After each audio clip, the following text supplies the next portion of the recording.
हिमाचल प्रदेश के अंदर एक नई परंपरा कांग्रेस पार्टी लाई है। जो जनता ने जिनको घर बिठाया है, जो जनता से हारे निकारे हैं, उनके नाम पट्टिका में डालकर कांग्रेस क्या सिद्ध करना चाहती है कि पट्टिका में नाम लगा के क्या वो एमएलए बन जाएंगे। मेरे को इस बात की बड़ी हैरानी है कि हिमाचल प्रदेश में ये परंपरा नहीं थी। जो जनता के प्रतिनिधि चुने हुए नहीं थे, उनके नाम आज से पहले कभी भी पट्टिका में नहीं लगे हैं। या कांग्रेस किसी भी सरकार का कोई सरकार का नॉमिनेटेड चेयरमैन, वाइस चेयरमैन हो या एमएलए, एमपी, मिनिस्टर हो, उनके नाम तो आज तक पहले लगते रहे हैं। पर ये जो हारे हुए हैं, ये पहली बारी परंपरा ये चलाई है। मैं तो कांग्रेस पार्टी की अध्यक्षा श्रीमती प्रतिभा सिंह जी से ये कहना चाहता हूं कि ये नई परंपरा आप ना लाएं। स्वर्गीय श्री वीरभद्र सिंह जी ने 6 बारी मुख्यमंत्री रहे, उन्होंने एक बारी भी हारे हुए की पट्टिका का नाम कहीं नहीं लगाया है।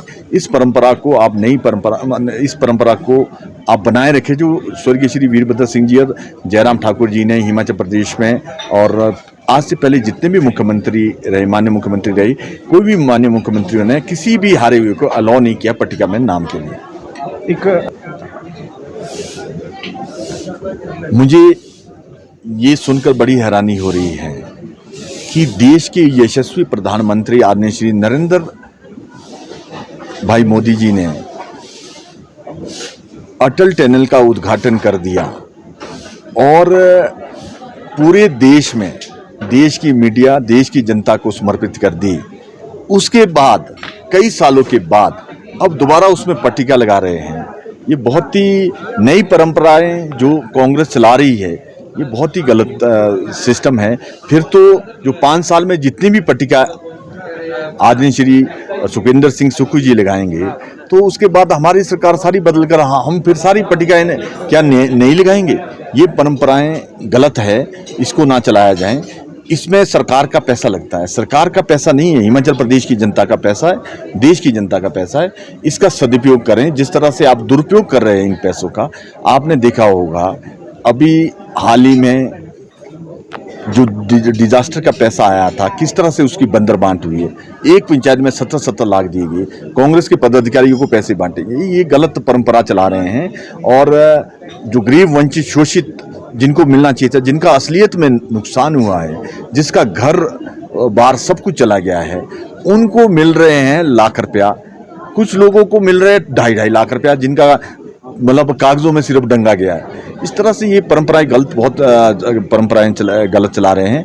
और अगर असली सेवा करना चाहते हैं, जो आपने डीनोटिफाइड किए है 1000 इंस्टीट्यूशन, जहां लोग घर में, दरबार में, अपने घर में स्वास्थ्य सेवा लेते थे, जहां अपने गांव में रेवेन्यू की सुविधा उपलब्ध थी, जहां सारी सुविधाएं पिछली सरकार ने दी थी, जो आपने सारी डीनोटिफाइड की है, उसको नोटिफाइड करें, जनता को उसकी सुविधा मिलेगी।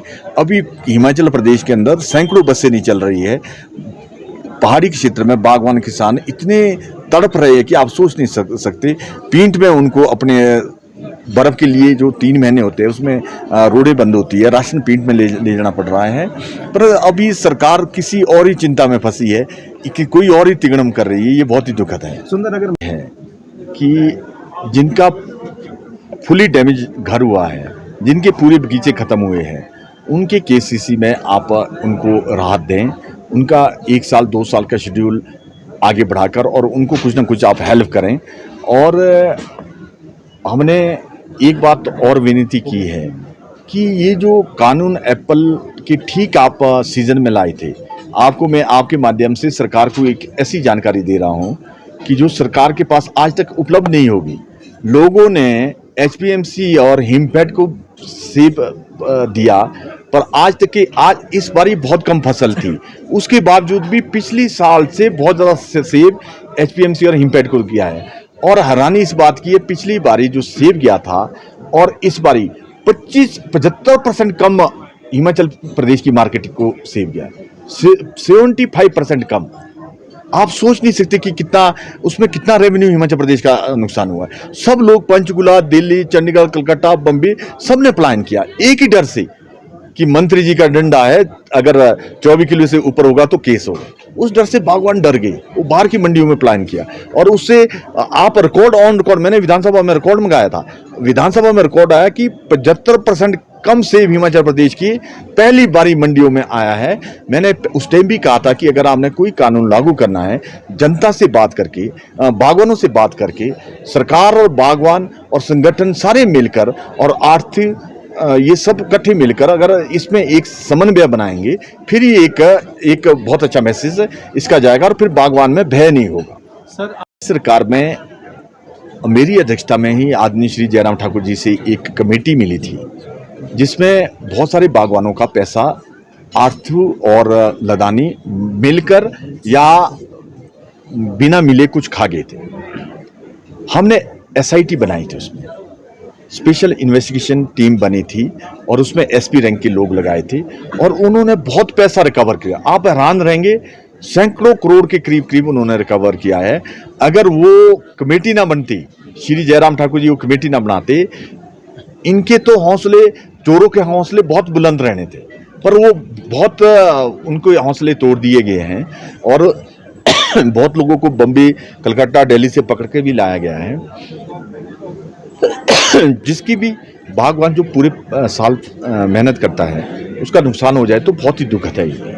ठीक है, समक्ष उठाएंगे और ये बहुत गलत परंपरा है। अगर ऐसी परंपरा इन्होंने चलाई तो हमारी ये हर सरकारें, आने वाली सरकारें सारी ही ये परंपराएं चलेगी। पिछली सरकार के सारी पट्टिका निकाल दी जाएगी और नई पट्टिकाएं लगेगी और हारे नकारे हुए हर सरकार में होते, हारे नकारे होगी सबकी फिर पट्टिका लगेगी। ये परंपराएं गलत है और एक आने वाली पीढ़ी के लिए भी ठीक संदेश नहीं है। हमारे को सबको कानून के दायरे में रहकर काम करना चाहिए। कार्टन का समर्थन करते हैं, पर सरकार को ये भी दायित्व है, कोई कानून लागू करने से पहले सुविधा देना भी सरकार का दायित्व है। यूनिवर्सल कार्टन लाओ आप, यूनिवर्सल ग्रेडिंग लाओ आप। हाँ, हिमाचल प्रदेश की जनता चाहती है, पर जिसके कार्टन पहले 4 साल 3 साल पहले खरीदे थे, वो क्या उसको जला दें? क्या वो उसमें सेब ना लाए? अगर कोई बेचारा जिसको जानकारी नहीं है, गांव में सारी जानकारियां नहीं होती, जिसके 150 पेटी है, वो अगर मार्केट में ला रहा है, उसको डराया धमकाया जाए वहां पर और उनको धमका के डरा के उसको जल्दी जल्दी पैक करके कहीं चंडीगढ़ पंचकुला जाना पड़े, ये व्यवस्था गलत की है।